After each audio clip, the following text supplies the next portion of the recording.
Remember that Swedish refugee activist who stopped a migrant from being deported by preventing a plane from taking off? I'm right now at an airport, at an airplane, and there's a person getting deported to Afghanistan, and I'm not going to sit down until this person is off the plane. Remember how they applauded her? Thank you.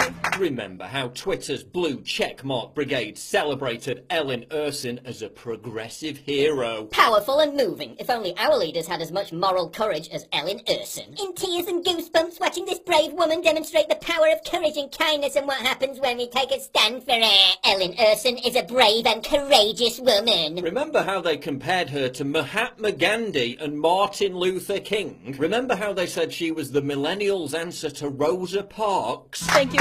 Guess who she prevented from being deported? Take a wild guess. A violent criminal who was sentenced to prison for viciously assaulting women and children.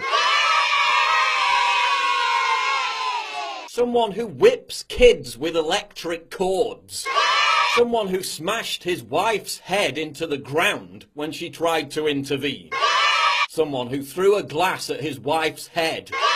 The district court corroborated the testimony of the wife and children, documented their injuries and confirmed their story was accurate. So well done. You helped a wife beater and a child abuser. Fucking bravo! Thank you. And all you blue checkmark idiots applauded it.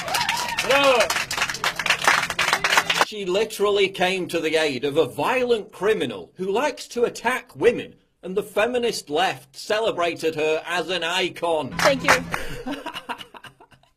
What makes this even more stupid is that the migrant wanted to go back to Afghanistan anyway. He wasn't even being deported against his will. This is the most absurd case of pathological altruism, since the British Royal Navy rescued the guy who went on to become the Manchester suicide bomber. As James Delingpole writes, pathological altruism is where you spend so much time virtue signalling your concerns for the human rights of the people who hate you and want to destroy you and who will never respect you, that you forget about the human rights of your own people. Pathological altruism is the kind of sickness that led feminists in Cologne to hand out roses to migrants the day after hundreds of them had molested and raped countless women. Pathological altruism is the kind of sickness that leads the left to celebrate the hijab as a form of female empowerment, while women in Iran are being tortured and imprisoned for not wearing the hijab. Forget Stockholm Syndrome. Sweden's embrace of pathological altruism has left the country on the brink. Is it any wonder that 73% of people in Sweden feel their country is going in the wrong direction?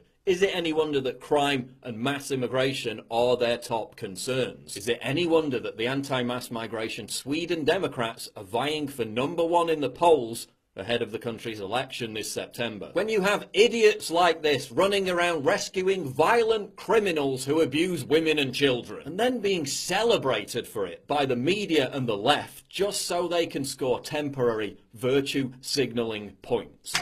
Pathological altruism. It's rampant, it's infectious, and it's spreading fast. Thank you.